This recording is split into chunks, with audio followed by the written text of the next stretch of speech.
আমি তোমাকে তখন দেখিনি। দেখোনি, তুমি কি পুরোপুরি অন্ধ নাকি? তুমি আসলে কে? এত জরাজীর্ণ পোশাক পরা, আর তুমি মিস্টার লিনের জন্মদিনের ভোজসভায় আসার সাহস করলে কি করে? মরার খুব শখ হয়েছে নাকি? সে লিন ন্যানকে মারার জন্য হাত তুলল। সোফায় বসে থাকা লুসিয়ার সাথে সাথে বেরিয়ে এল। সু জিং আর চেনো জানত যে তাদের সুযোগ নেই, তাই তারা মজা দেখতে উইনজিক্সিয়াকে টেনে নিয়ে গেল।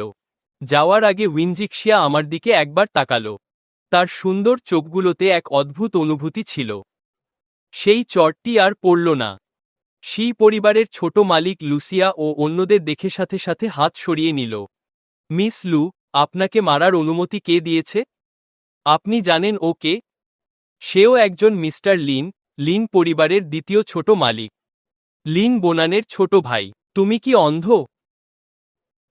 লুসিয়াকে এতটা রাগান্বিত দেখে লোকটি ক্ষমা চেয়ে দ্রুত সেখান থেকে চলে গেল। লিন ন্যান লুসিয়ার পেছনে লুকিয়েছিল। সে ঘরের ভেতর আমার দিকে একবার তাকালো। আমি দুঃখিত, আমি কি আপনাদের বিরক্ত করলাম? আমিই অসাবধান ছিলাম, বাইরে খুব অন্ধকার ছিল, আমি তোমাকে দেখতে পাইনি। তাই সে আরও ঘাবড়ে গিয়ে ব্যাখ্যা করল। লুসিয়া ব্যথিত হয়ে তার হাত ধরল। ঠিক আছে, ন্যান, এটা তোমার দোষ নয়।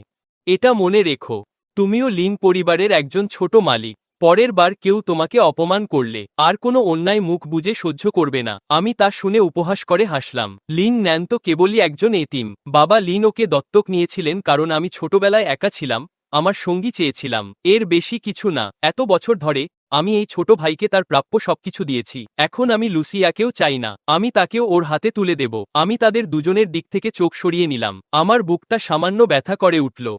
বাবা লিন সবার মুখের ভাব দেখে মৃদু কাশলেন।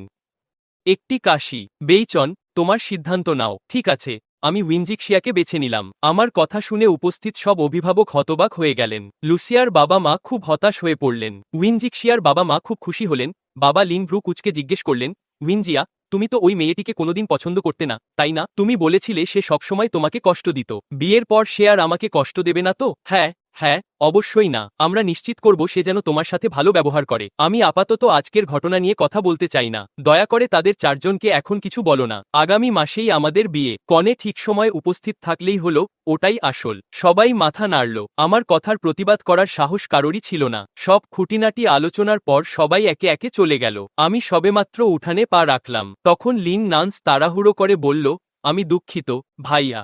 এটা আমার ভুল। আমার উচিত হয়নি এখন এত বড় কাণ্ড করার। আমার ঘরে লুকিয়ে থাকা উচিত ছিল, বাইরে বের হওয়া ঠিক হয়নি। বাইরে খুব হইচই হচ্ছিল তো। আমি কিছু বলার আগেই লিন নান্স আতঙ্কিত হয়ে পড়েছিল। কেউ না জানলে ভাবো আমিই বুঝি ওকে শাসাচ্ছি। তরুণ মাস্টার লিন নান্স এটা ইচ্ছে করে করেনি। তোমার কোনো সমস্যা থাকলে আমার ওপর ঝাড়ো। লুসিয়া ওকে নিজের আড়ালে সরিয়ে নিল। আমি জানি আমাদের বাগদান চূড়ান্ত। তুমি যদি লিন নানচিনকে ভালো রাখার কথা দাও, তবেই আমি তোমাকে বিয়ে করব। লিন নানসেনের মুখ ফ্যাকাশে হয়ে গিয়েছিল। সে লুসিয়ার পাশে লুকিয়ে কাঁপছিল। আমি হাসলাম। আমি জানি না লুসিয়া কেন ভাবছে আমি ওকে কষ্ট দিয়েছি। ওর পুরনো জরাজীর্ণ পোশাকের দিকে তাকিয়ে আমি অবাক। আমি না জিজ্ঞেস করে পারলাম না, লিন পরিবার কি তোমাকে কাপড় কেনার টাকা দেয়নি? তুমি এমন সাজপোশাক পরে সবার সামনে এলে। কেউ না জানলে ভাববে লিন পরিবারই বুঝি তোমার ওপর অত্যাচার করেছে। না, না, এটা আমারই দোষ। আমিই টাকা খরচ করতে চাইনি। এটা ভাইয়ার দোষ নয়। সে কথা শেষ করতেই এক ব্যক্তি সরাসরি আমার দিকে ছুটে এল। লিন বিচন, নরকে যা। আমি তোদের লিন পরিবারের সবাইকে শেষ করে দেব। আমি তাকে তৎক্ষণাৎ চিনে ফেললাম। লোকটি লিন পরিবারের চরম শত্রু, সান লি, চেনো গ্রুপের সিইও। লিন পরিবারের চাপে চেনো গ্রুপ দেউলিয়া হওয়ার পর থেকে সে মানসিক ভারসাম্য হারিয়েছে। আমার আগের জীবনেও সেই আমাকে পঙ্গু করে দিয়েছিল। আমি তাকে ছুটে আসতে দেখলাম। আমার প্রথম প্রতিক্রিয়া ছিল লুসিয়ার দিকে তাকানো, কিন্তু সে আগের জীবনের মতোই লিন নানচানকে শক্ত করে জড়িয়ে ধরেছিল। সরে দাঁড়াও, ভয় পেও না, লিন নান্স। পরের মুহূর্তেই ধারালো ব্লেডটি আমার হাতে গেঁথে গেল। আমি লুসিয়াকে বকা দিতেই যাচ্ছিলাম, এমন সময় লিন নানশান তার বাহু থেকে নিজেকে ছাড়িয়ে নিল। শিয়া আপু, তুমি আমার ভাইয়ের বডিগার্ড। তুমি কিভাবে আমার বদলে তাকে রক্ষা করছো? ভাইয়া, তুমি আহত হয়েছ। আমি তোমাদের সবাইকে মেরে ফেলব। আমি লিন পরিবারের প্রত্যেককে শেষ করে দেব। লিন নানশান ছুটে গেল। জাস্টিস হঠাৎ ছুরি উঁচিয়ে তাকে আঘাত করতে উদ্যত হল। লুসিয়া তাকে আড়াল করতে নিজের শরীর তার উপর ঝাঁপিয়ে দিল। সাবধান, লিন নানশান। সেই ছুরি সরাসরি লুসিয়ার পিঠে গিয়ে বিঁধল। পুরো এলাকা বিশৃঙ্খল হয়ে পড়ল এবং কেউ একজন চিৎকার করে উঠল, মিস্টার লিনকে রক্ষা করো। ঠিক যখন আমি কি করব বুঝতে পারছিলাম না, সানলির নজর আবার আমার ওপর পড়ল। সে ছুরি তুলে আমাকে আঘাত করতে যাবে। আমি চোখ বন্ধ করে লুসিয়ার দিকে চিৎকার করে বললাম, তুমি কি ভুলে গেছো তুমি আমার বডিগার্ড? ছুরির ফলা আবার নেমে এল। ঠিক যখন আমি আঘাত পেতে যাচ্ছিলাম, অন্য এক নারী আমাকে জোরে তার বাহুতে টেনে নিল। আমি ওপরের দিকে তাকিয়ে তার সুঠাম চিবুক দেখলাম। উদ্ধৃতি চিহ্ন। তুমি কি বোকা? তুমি সরে দাঁড়ালে না কেন? পরের মুহূর্তেই সে আমাকে ছেড়ে ঘুরে দাঁড়ালো এবং সানলির সাথে লড়াই শুরু করল। তখনই বুঝলাম সেটা জিক্সিয়া ছিল। সে সবসময় বলে যে আমার দ্রুত মৃত্যু দেখতে চায়, কিন্তু বিপদ এলে সেই প্রথম ব্যক্তি যে আমাকে বাঁচাতে ছুটে আসে সে সবসময় সেই। তার লড়াইয়ের দক্ষতা লুসিয়া থেকে কোনো অংশে কম নয়। যদিও সে কয়েক চালের মধ্যেই সানলিকে কাবু করে ফেলল, তবুও সে সামান্য আঘাত পেয়েছিল। আমি তার দিকে যেতেই দেখলাম সে উঠে দাঁড়িয়ে আমার দিকে তাকিয়ে মুচকি হাসছে। আমি ঠিক আছি, তুমি বেঁচে আছো, এটাই যথেষ্ট।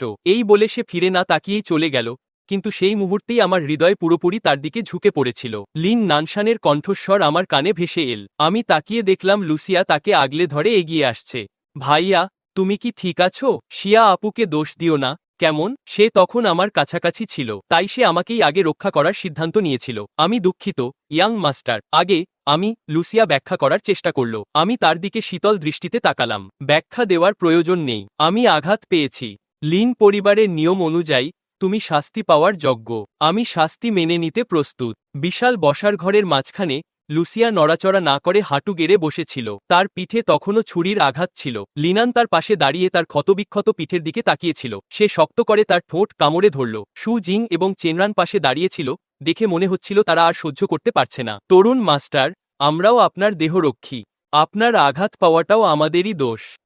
আপনি শুধু শিয়াকে শাস্তি দিতে পারেন না। ঠিক বলেছেন তরুণ মাস্টার, আমাদেরও শাস্তি পাওয়া উচিত। আমি সোফায় বসেছিলাম আর পারিবারিক ডাক্তার আমার ক্ষত পরিষ্কার করছিল।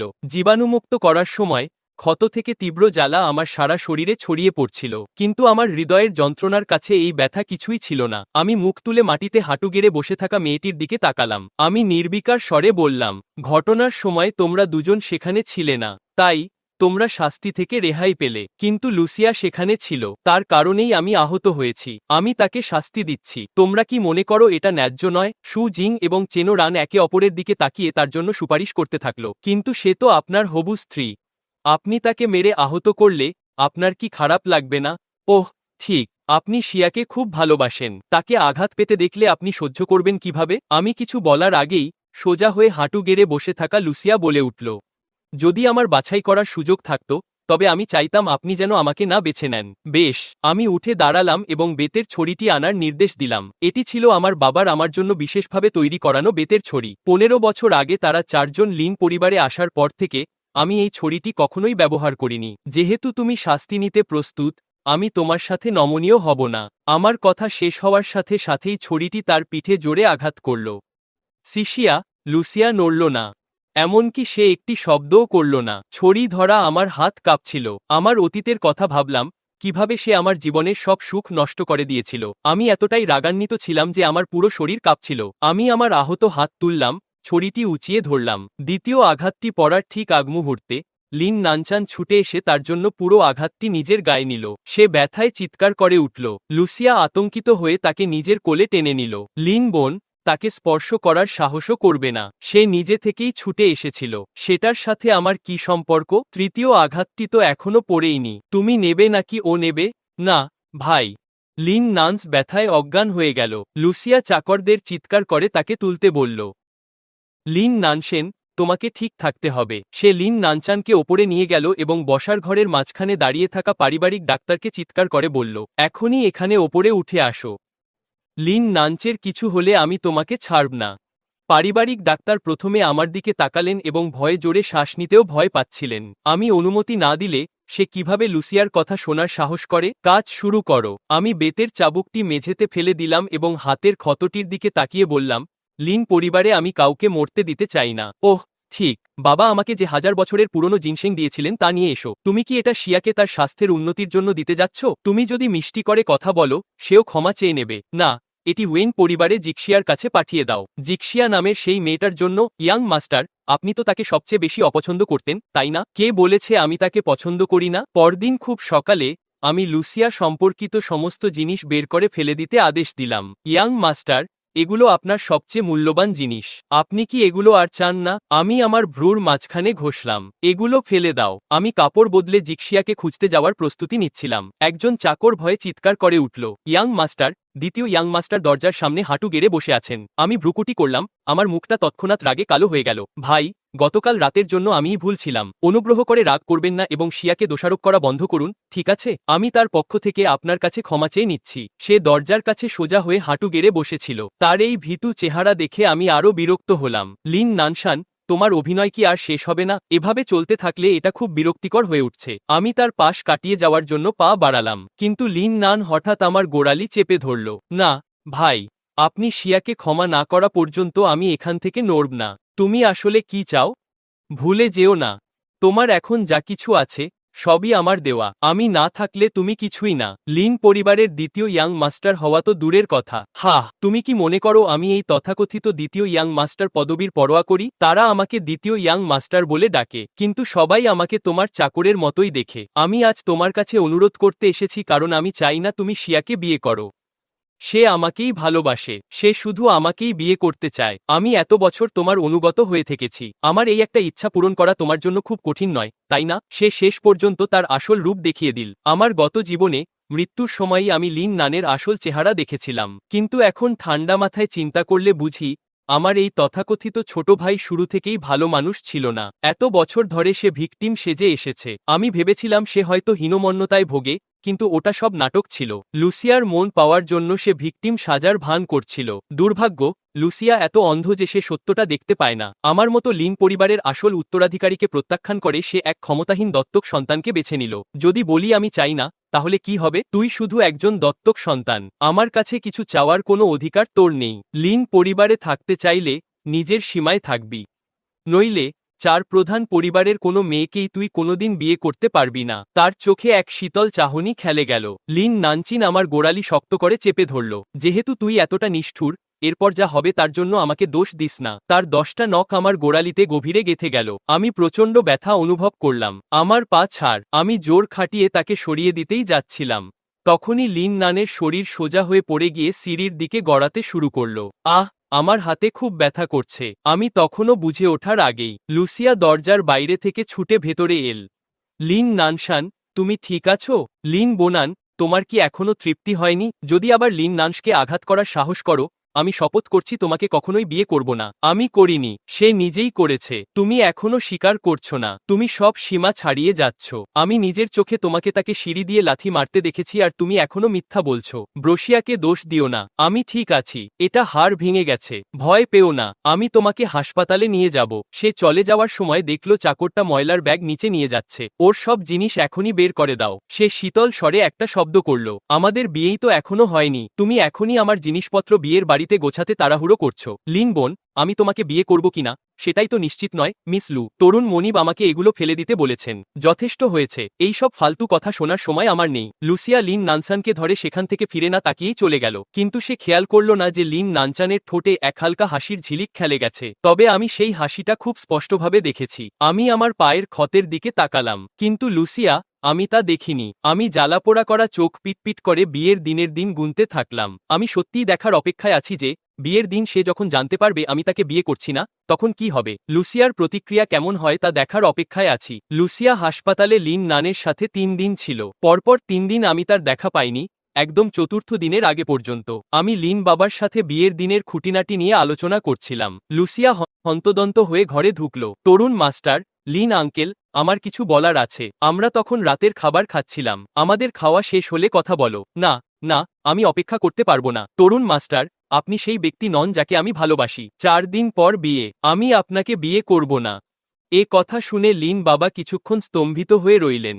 শিয়া, তুমি কি এটা জানো না, বেকন? আমি মাঝপথেই লিন বাবার কথা থামিয়ে দিলাম। আমি ভ্রু কুচকে লুসিয়ার দিকে তাকালাম। তুমি আমাকে পছন্দ করো কি না তা আমার যায় আসে না। যাই হোক, 4 দিন পরের বিয়ের জন্য তোমাকে শুধু সঠিক সময়ে উপস্থিত থাকতে হবে। আমি উপস্থিত হব না। আমি বলেছি আমি তোমাকে বিয়ে করব না। বেশ, যেহেতু তুমি তাকে এতই পছন্দ করো, আমি তাকেও বিয়ে করার সুযোগ দেব। 7 দিন পর একই দিনে আমরা আমাদের বিয়ে সম্পন্ন করব। তারপর আমি তোমাকে দেখাবো যে সে অন্য কাউকে বিয়ে করছে। তরুণ মাস্টার, আপনি কেন এমন করছেন? কেন আপনি আমাকে জোর করে এসব করতে বাধ্য করছেন? লিন পরিবারের হাতে সমস্ত ক্ষমতা ও অর্থ আছে, তাই আপনি যা ইচ্ছা তাই করতে পারেন। আপনাকে এসব সহ্য করার প্রয়োজন নেই। আপনি তাকে নিয়ে অনেক দূরে চলে যেতে পারেন এবং নিজের পছন্দের জীবন কাটাতে পারেন। শুধু কেউ জানে না যে আনচাংয়ে লু পরিবার কতদিন টিকে থাকতে পারবে। আমার কঠোর মনোভাবের মুখোমুখি হয়ে লুসিয়ার চোখে ঘৃণার এক তীব্র ঝলক দেখা গেল। ঠিক আছে, আমি আপনাকে বিয়ে করব। সে দাঁতে দাঁত চেপে মাথা নাড়ল। লুসিয়া চলে যাওয়ার পর লিন বাবা বিভ্রান্ত হয়ে জিজ্ঞেস করলেন,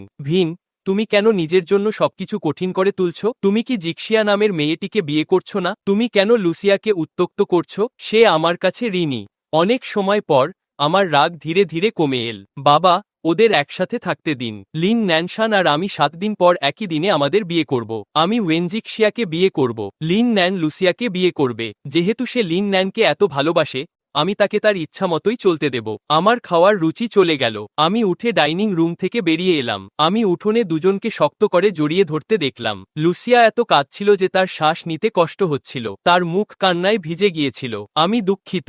আমি খুবই অসহায়। সে লু পরিবারের অস্তিত্ব নিয়ে আমাকে হুমকি দিচ্ছে। আমাকে তাকে বিয়ে করতেই হবে। তবে আমি তোমাকে কথা দিচ্ছি, সারা জীবনে আমি তাকে কখনো আমাকে স্পর্শ করতে দেব না। লিন ন্যানসান, তুমিই সেই ব্যক্তি যাকে আমি ভালোবাসি।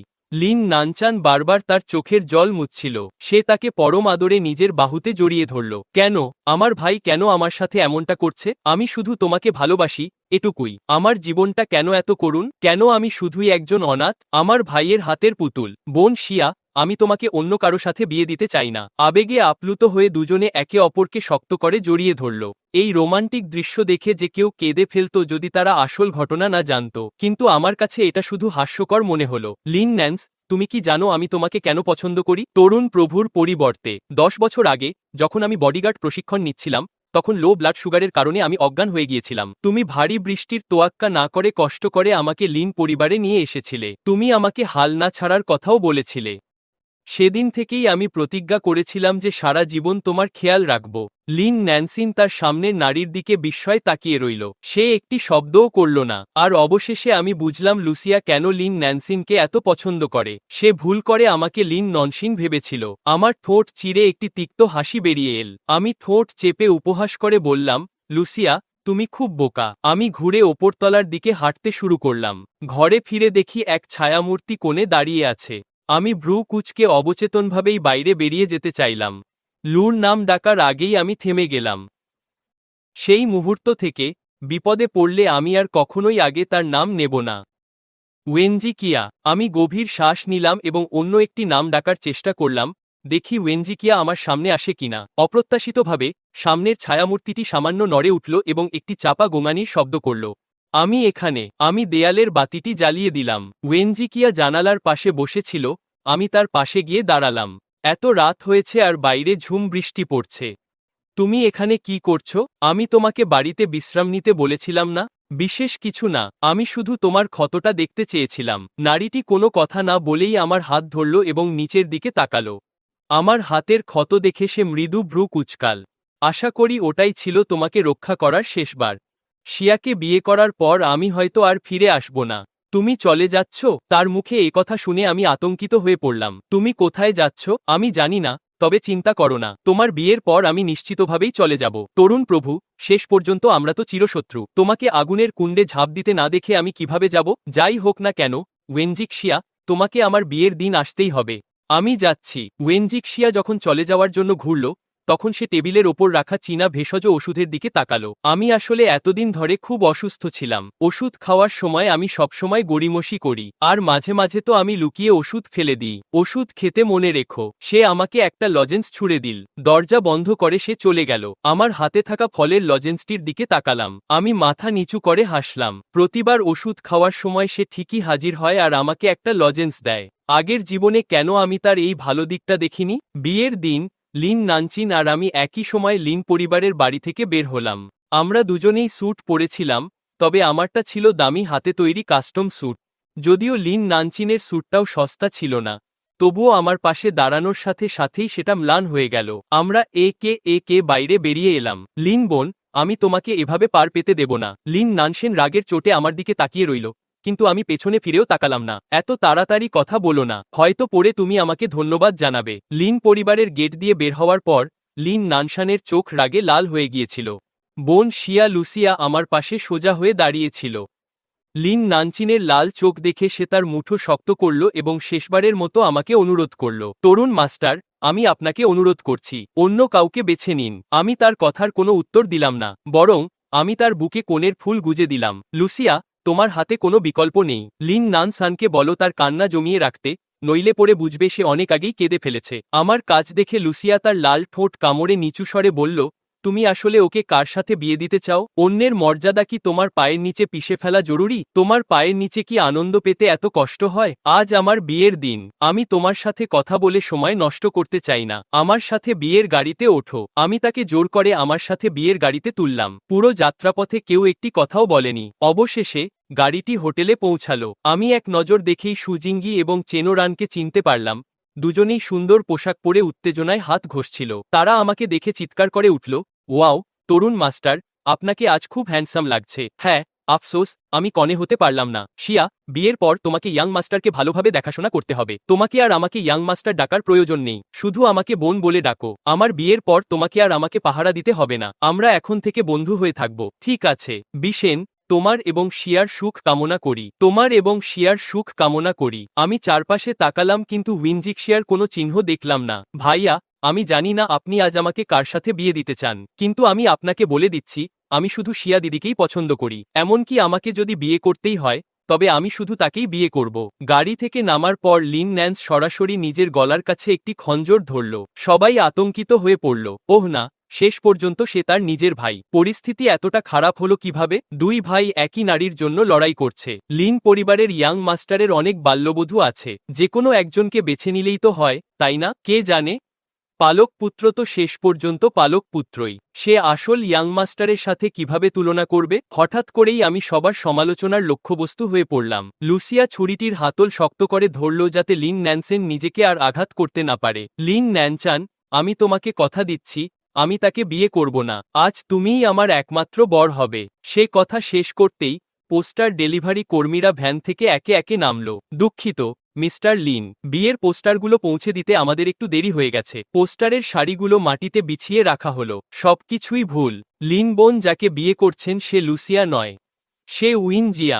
ওহ, ঠিক, লিন বোনের বিয়ের পাত্রী লুসিয়া নন। লিন ন্যানসিনি লুসিয়াকে বিয়ে করছেন। তাহলে সে কেন আত্মহত্যা করার চেষ্টা করছিল? উপস্থিত সবাই হতবাক হয়ে গিয়েছিল। লুসিয়ার হাত লিন ননশানের ওপর থেকে একটু আলগা হয়ে এল। তারপর সে আমার পেছনের পোস্টারগুলোর দিকে তাকালো। সেখানে বরের নাম লিন বোন এবং কনের নাম পরিষ্কারভাবে উইনজিক্সিয়া লেখা ছিল। তুমি আজ যাকে বিয়ে করছো, সে আমি নই। কোনায় দাঁড়িয়ে থাকা উইক্সিয়া সুন্দর পোশাকে ধীরে ধীরে বেরিয়ে এল। পোস্টারে নাম দেখে সে তার ভ্রু কুঁচকে তাকালো। তার লাল ঠোঁটের কোণ সামান্য বাঁকা হয়ে হাসল। ইয়াং মাস্টার কি সত্যি সিরিয়াস? আমি তার দিকে হেঁটে গেলাম। এক হাঁটু গেড়ে বসে বললাম, আমি সিরিয়াস, জিক্সিয়া। আজ তুমিই আমার একমাত্র কনে। যদি তুমি আমাকে বিয়ে করতে চাও, তবে এই বিয়ের পোশাকটি পরো। আমার আন্তরিকতা দেখে উইন জিক্সিয়া প্রায় কোনো দ্বিধা ছাড়াই মাথা নাড়ল। আমি রাজি। উইন জিক্সিয়া আমার দিকে তাকিয়ে রইল। তার সুন্দর চোখের ভ্রু হালকা উঁচুতে উঠল। আপনি এর জন্য অনুশোচনা করবেন না, ইয়াং মাস্টার। কখনোই না। আমি তাকে আমার হাত ধরার ইশারা করলাম। আমার জন্মদিনে আমি তোমাকে বেছে নিয়েছি। আমি কেন অনুশোচনা করব? উদ্ধৃতি চিহ্ন। কি বললে তুমি? লুসিয়ার মুখটা হঠাৎ বিবর্ণ হয়ে গেল। ইয়াং মাস্টার, আপনি জানেন আপনি কি বলছেন? আমারই তো আপনাকে বিয়ে করার কথা, তাই না? আমাদের দুই পরিবারের এই বৈবাহিক সম্পর্কটা খুব বড় বিষয়। আপনি এটা নষ্ট করতে পারেন না। পুরো আনচেং শহর এখন এখানে উপস্থিত। আপনি যদি ঝামেলা পাকাতে থাকেন, তবে এটা আর ঠিক করা যাবে না। লুসিয়া, আমি কখন তোমাকে বলেছিলাম যে আমি তোমাকে বিয়ে করব? তুমি তো আমাকে বিয়ে করতে চাওনি, তাই না? আমি তোমাকে মুক্তি দিয়ে দিলাম। লুসিয়া হতবাক হয়ে গেল। সে মনোযোগ দিয়ে ভাবতে লাগল। আমি সত্যিই গত কয়েকদিনে বলিনি যে আমি তাকেই বেছে নিয়েছি। আজ সকালে আপনি আমার পোশাকে এই করসেজ পরিয়ে দিয়েছিলেন। সেটা কি এই কারণে নয় যে আমিই কনে? সেটা ঠিক, তুমি আজ একজন কনে। শুধু আমার কনে নও। আমার দৃষ্টি দূরে দাঁড়িয়ে থাকা লিন নানচানের দিকে গেল। সে একটু আগেই খুব হইচই করছিল। তাকে এখন একটু বিধ্বস্ত দেখাচ্ছে। লুসিয়া, যেহেতু তুমি আর আমার ভাই একে অপরের জন্য উপযুক্ত এবং তোমরা প্রেমে আছো, তাই আজ আমি তোমাদের একসাথে হওয়ার সুযোগ দেব। আমার আর জিক্সিয়ার বিয়ের পাশাপাশি এটা তোমার আর লিন নানচানেরও বিয়ে। উভয় বিয়ে একই সময়ে হবে। আমার বাবা ইতিমধ্যেই রাজি হয়েছেন। আশা করি ভবিষ্যতে তুমি আমার ভাইয়ের যত্ন নেবে। সত্যি? লিন নানচান খুব উত্তেজিত ছিল। তার চোখ জলে ভরে উঠল। সে লুসিয়ার হাত ধরে ফুঁপিয়ে কেঁদে উঠল। ভাই, আপনি কি সত্যিই আমাকে আর শিয়াকে একসাথে থাকার অনুমতি দিচ্ছেন? আমার দৃঢ় উত্তরে লুসিয়ার মুখ আরও বিবর্ণ হয়ে গেল। ঠিক আছে, লিন বাচিন, মনে রেখো তুমি নিজেই আজকের সবকিছু বেছে নিয়েছ। সাহস থাকলে অনুশোচনা করো না। শিয়া, তুমি কি মনে করো বাচিনের জন্য অনুশোচনা করবে? যখন জিক্সিয়া হাত নেড়ে আমাকে তার বাহুডোরে টেনে নিল। সামাজিক মর্যাদা, চেহারা আর যোগ্যতার দিক থেকে তোমাদের লু পরিবার আমাদের ওয়েন পরিবারের সাথে তুলনা করার যোগ্য নয়। তুমি নিজেও আমার সাথে তুলনায় আসো না। তুমি কেন মনে করছো যে বোন আমাকে বেছে নেওয়ায় অনুশোচনা করবে? সেসব কথা বলার পর লুসিয়ার কাছে আর বলার কিছু ছিল না। ওয়েন জিক্সিয়ার আত্মবিশ্বাসী মুখের দিকে তাকিয়ে আমি হাসলাম। ঠিক আছে, আমার কনে, দ্রুত তোমার বিয়ের পোশাক পাল্টে নাও। পোশাক পাল্টানো হয়ে গেলে এখন আমাদের বিয়ের পিঁড়িতে বসার সময়। আমরা দুজন হাত ধরে ঘুরে চলে এলাম। লুসিয়া আমাদের পিছু নেওয়ার জন্য প্রায় দৌড় শুরু করেছিল। তখন লিন নানচান তার হাত ধরে বলল, শিয়া, তুমি কোথায় যাচ্ছ? তুমি কি আমাকে বিয়ে করতে চাও না? উদ্ধৃতি চিহ্ন। না, বিষয়টা তা নয়। লুসিয়া হাঁটা থামালো। সে তার পাশে থাকা মানুষটির দিকে তাকালো। তাকে খুব অসহায় দেখাচ্ছিল। আসলে ছোটবেলা থেকেই লিন নানচানের জন্য তার খুব মায়া হতো। ভাবত ওর তো কিছুই নেই, তাই ও কতটা অভাগা। সেজন্যই সে সবসময় আমাকে অপছন্দ করত, কারণ আমি সবসময় খুব অহংকারী ছিলাম। আমি তোমাকে বিয়ে করব। আমরা বিয়ে করছি। যেহেতু লিন নানচান এতে আফসোস করবে না, আমিও নিশ্চয়ই করব না। কেউ জানত না সে অন্যদের সান্ত্বনা দিচ্ছে নাকি নিজেকে।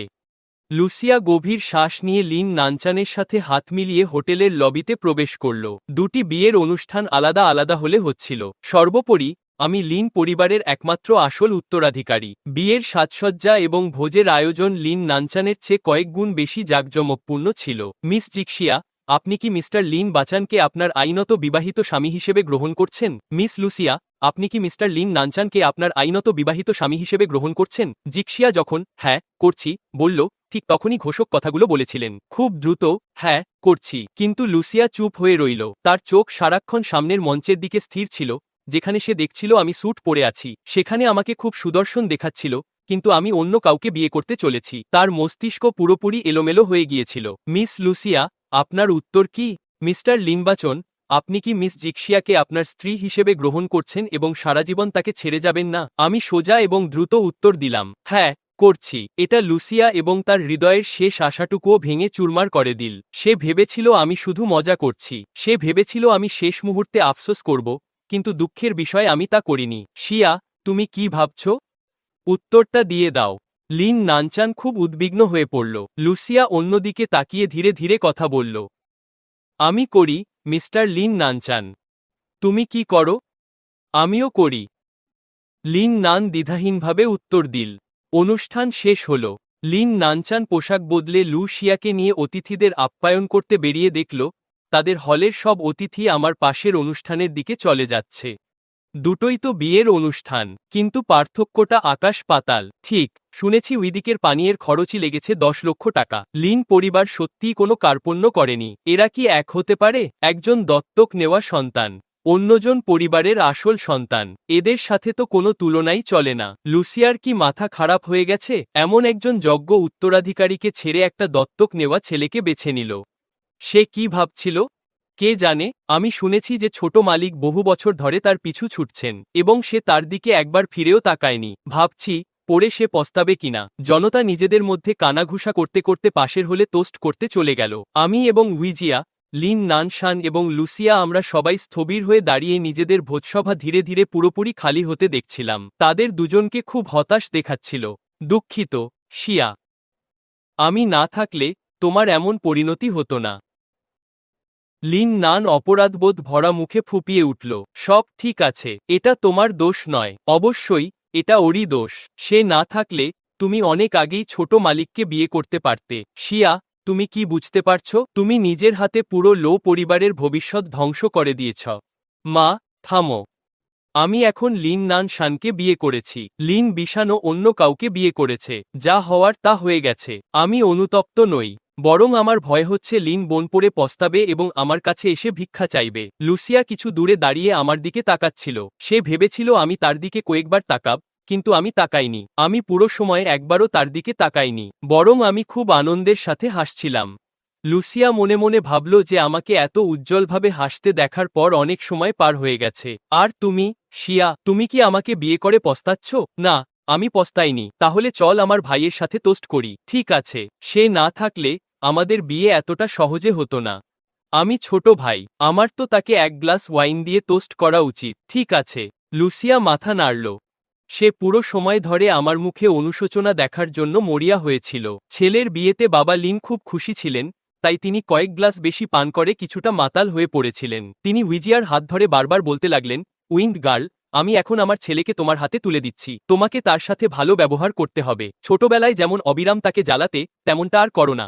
উদ্ধৃতি চিহ্ন। চিন্তা করবেন না বাবা, আমি কখনোই তেমনটা করব না। যখন জিক্সিয়া আমার দিকে কোমল দৃষ্টিতে তাকালো, আমি ভাবলাম ছোটবেলায় আমি ওকে শুধু এই কারণেই জ্বালাতাম কারণ সে পক্ষপাতিত্ব করত। আমি পক্ষপাতিত্ব করতাম? আমি কখন এমনটা করেছি? তুমিই বলো। আমাদের চারজনের মধ্যে তুমি শুধু ওই লুসিয়া মেয়েটির পক্ষই নিতে। সাধারণ দিনে তুমি আমার দিকে একবার তাকিয়েও দেখতে না। যদি তুমি আবার তাকে নিয়ে ভাবার সাহস করো, তবে আমি শুধু ঈর্ষায় চিৎকার করেই থামব না। তুমি কি বলতে চাইছো যে তুমি তখন আমাকে উত্ত্যক্ত করতে, কারণ তুমি ঈর্ষান্বিত ছিলে? হা হা, তুমি কি এখন খুশি ভাই? আমি বিশ্বাসই করতে পারছিলাম না যে জিক্সিয়া এতদিন আমাকে পছন্দ করত। আমি কিছু বলতে যাব, এমন সময় লিন নানশান এবং লুসিয়া আমার সামনে এসে দাঁড়ালো। তাকে দেখার সাথে সাথেই আমার মুখের হাসি মিলিয়ে গেল। এই যে ভাই, 1 মিনিট সময় হবে? শিয়া আর আমাকে একসাথে থাকার সুযোগ করে দেওয়ার জন্য ধন্যবাদ। আমরা তোমাদের দুজনকে অভিনন্দন জানাতে এবং বিয়ের শুভেচ্ছা জানাতে এসেছি। লিন নানশান তার গ্লাস তুলে চুমুক দিল, কিন্তু পাশে থাকা লুসিয়া একদম নড়ল না। তার চোখ ছিল জিক্সিয়ার হাতের দিকে, যা আমাকে জড়িয়েছিল। তার দৃষ্টি ধীরে ধীরে বরফের মতো ঠান্ডা হয়ে উঠল। তোমাদের দুজনকে বিয়ের অনেক শুভেচ্ছা। আমি ভাবলেশহীন মুখে চুমুক দিলাম, তারপর লুসিয়ার দিকে তাকালাম। নিয়ম অনুযায়ী তোমার আমাকে ভাই বলে ডাকা উচিত। লুসিয়া তার কাপটি শক্ত করে ধরল। সে বিভ্রান্ত ছিল যে আমি এত শান্ত কেন, যেন আমার কিছু যায় আসে না। যখন জিক্সিয়া আমাকে আরও শক্ত করে জড়িয়ে ধরল এবং লুসিয়ার দিকে ভ্রু নাচিয়ে তাকালো, তুমি আমাকে ভাবি বলেও ডাকবে? কখনোই না। লুসিয়া সবসময়ই ছিল ঠান্ডা মেজাজের এবং অহংকারী। সে সু জিং এবং চেনরানকে সহ্য করতে পারত না আর জিক্সিয়াকে নিচু চোখে দেখত। এখন তাকে ভাবি বলে ডাকাটা একেবারেই অসম্ভব ছিল। প্রশ্নই ওঠে না। লুসিয়া, তুমি আমার ছোট ভাইকে বিয়ে করেছ, তাই তুমি লিন পরিবারের পুত্রবধূ। লিন নানশানের খাতিরে আমরা লিন পরিবারের কিছু ব্যবসা তোমাদের লু পরিবারকে দিতে পারতাম, কিন্তু এখন তোমরা আমাদের ভাই বা ভাবি বলেও ডাকবে না। তার মানে তোমরা আমাদের পরিবারের অংশ বলে মানো না, তাই তো? যদি তাই হয়, তবে থাক। এখন থেকে লিন পরিবারের ব্যবসা শুধু অন্য 3টি পরিবারের জন্যই থাকবে। তোমাদের পরিবারের ব্যাপারে আমি কথা শেষ করার আগেই বাবা লুসিয়ার হাত ধরে ফেললেন। তার কণ্ঠস্বর ছিল আন্তরিক। শিয়া, তুমি এখন কেন সম্মানের কথা ভাবছ? মিস্টার লিন যদি আমাদের পরিবারের ব্যবসা না দেন, তবে লু পরিবারের ব্যবসা টিকে থাকবে না। তুমি তো এক দত্তক নেওয়া ছেলেকে বেছে নিয়েছ। তোমার তো আগেই জানা উচিত ছিল এমনটা হবে। বাবা লুর কথা শুনে লিন নানের মুখ রাগে এবং অপমানে লাল ও ফ্যাকাশে হয়ে গেল। আজকের দিনে তার মান সম্মান সব শেষ হয়ে গিয়েছিল, কিন্তু তাতে কিছু যায় আসে না। সে শেষ পর্যন্ত 4টি বড় পরিবারের একটির তরুণীকে বিয়ে করেছে। এখন থেকে সবাই তাকে সম্মান করবে। প্রিয়তমা, তুমি কিসের দ্বিধা করছ? বাবা লু তাড়া দিলেন। লুসিয়া তার ওয়াইনের গ্লাসটি শক্ত করে ধরল। অনেকক্ষণ চুপ থাকার পর শেষ পর্যন্ত রাজি হল। ভাই, ভাবি, ভালো ভাবি। যখন জিক্সিয়া তার গ্লাস তুলে খুশি মনে এক চুমুক দিল। বিয়ের অনুষ্ঠান শেষ হলে আমি ওয়েনজিক্সিয়াকে আমার বাড়িতে নিয়ে এলাম। লিন নানশিন তার জিনিসপত্র সরানো শুরু করল। এখন থেকে সে লু পরিবারের বাড়িতেই থাকবে। সে যখন তার জিনিসপত্র সরাচ্ছিল, আমি পাশে দাঁড়িয়ে দেখছিলাম। লুসিয়া দরজার পাশে দাঁড়িয়ে আমার দিকে তাকিয়েছিল। ইয়াং মাস্টার, আমাকে আর ইয়াং মাস্টার বলে ডেকো না লুসিয়া। তুমি এখন আর আমার দেহরক্ষী নও। ঠিক আছে। লুসিয়া প্রথমে আমাকে কিছু বলতে চেয়েছিল, কিন্তু আমার উদাসীনতায় সে আর কিছুই বলল না। লিন নানের গোছগাছ শেষ হল। লুসিয়া নিজে থেকেই তার হাত ধরল তাকে লু পরিবারের বাড়িতে নিয়ে যাওয়ার জন্য। ভাই, এত বছর আমাকে দেখাশোনা করার জন্য ধন্যবাদ। আমি চললাম। ঠিক আছে, চলো আমরা সবাই একসঙ্গে যাই। কি, তুমি আমাদের সাথে আসছো? হ্যাঁ। তুমি কি এতে খুশি নও? আমি কোনো কথা না বলে সিঁড়ি দিয়ে নিচে নেমে গেলাম। কি, তুমি কি অনুতপ্ত? দুর্ভাগ্য যে আমি ইতিমধ্যেই লিন নোনচানকে বিয়ে করেছি। তুমি অনুতপ্ত হলেও এখন অনেক দেরি হয়ে গেছে। কে বলেছে আমি অনুতপ্ত? লু পরিবারের বাড়িতে যাওয়ার আমার নিজস্ব কারণ আছে। আমি মাত্র কয়েক কদম এগিয়েছি, তখন ওয়েনজিয়া আমার কোমরে হাত জড়িয়ে ধরল। তোমার তো ওয়েন পরিবারের বাড়িতে যাওয়ার কথা, লু পরিবারের বাড়িতে তো নয়, তাই না? বাচান, আমি বলেছিলাম তুমি যদি শান্ত না থাকো, তবে আমি হিংসা করব। তার শরীর থেকে ভেসে আসা মিষ্টি গন্ধে ঘিরে আমি ঘুরে দাঁড়িয়ে তাকে জড়িয়ে ধরলাম। তুমি যদি চিন্তিত থাকো, তবে আমার সাথে চলো, কেমন? ঠিক আছে, আমি তোমার সাথেই আসব। তারা চারজন দুটি গাড়িতে করে লু পরিবারের বাড়ির দিকে রওনা হলো, কিন্তু কেউ খেয়াল করল না। আমার গাড়ির ঠিক পেছনেই একটি বড় ট্রাক ছিল। আমরা ভেতরে প্রবেশ করলে কেউ আমাদের স্বাগত জানাতে এল না। একজন চাকর চিৎকার করে বলল, ইয়াং মাস্টার লিন এসেছেন। লু বাবা এবং লু মা একে অপরের দিকে তাকিয়ে দ্রুত বাইরে বেরিয়ে এলেন। ইয়াং মাস্টার লিন, সে সত্যিই এখন অনুতপ্ত। লিমবিন, এগিয়ে যাও। তুমি আমার বাড়িতে কি করছো? অবশ্যই, আমি কোনো বিশেষ কারণে এসেছি। তারা আমাকে স্বাগত জানালে আমি লু পরিবারের বাড়িতে প্রবেশ করলাম। আমি চোখ তুলে চারপাশটা একবার দেখে নিলাম এবং সেই উপহারগুলো দেখতে পেলাম যা আমি লুসিয়াকে দিয়েছিলাম। আমি বহু বছর ধরে লুসিয়ার জন্য অনেক পরিশ্রম করেছি। তার বাড়ির বেশিরভাগ জিনিসই আমি নিলাম থেকে প্রচুর টাকা দিয়ে কিনেছিলাম। আমার গত জীবনে এই সব জিনিস লুসিয়া বিক্রি করে দিয়েছিল। সে সেগুলো নগদ অর্থে পরিণত করে বারবার লিন নানকে পাঠিয়েছিল। এই জীবনে আমি তাদের সহজে পার পেতে দেব না। ভাই, তুমি এই বাড়িতে আসলে কি করছো? তুমি তো ইতিমধ্যেই ওয়েনজিজিয়াকে বিয়ে করেছো। আমাকে বলো না যে তোমার এখনো শিয়া দিদির প্রতি অনুভূতি আছে। লিন নান তার ঠোঁট চেপে ধরল। সে এতটাই উদ্বিগ্ন ছিল যে তার মুখ ফ্যাকাশে হয়ে গিয়েছিল। এখন আফসোস করে কোনো লাভ নেই। লিন বাসান, আমার কথা শোনো। আমি যদি ঠিকঠাক মনে করতে পারি, এই নীল সাদা পোর্সেলিন ফুলদানিটি আমার দেওয়া উপহার। আমি কোনো দ্বিধা ছাড়াই লুসিয়ার কথা মাঝপথে থামিয়ে দিলাম। আমি তার দিকে একবারও তাকালাম না। আমার কথা শুনে ওয়েনজিজিয়ার চোখে এক হালকা হাসি ফুটে উঠল। সে সম্ভবত বুঝতে পেরেছে যে আমি আজ কেন এখানে এসেছি। তোমার মানে কি? লুসিয়া প্রশ্নটি করার ঠিক আগেই আমি হাততালি দিলাম। এখানে এসো, এগুলো সব এখান থেকে সরিয়ে ফেলো।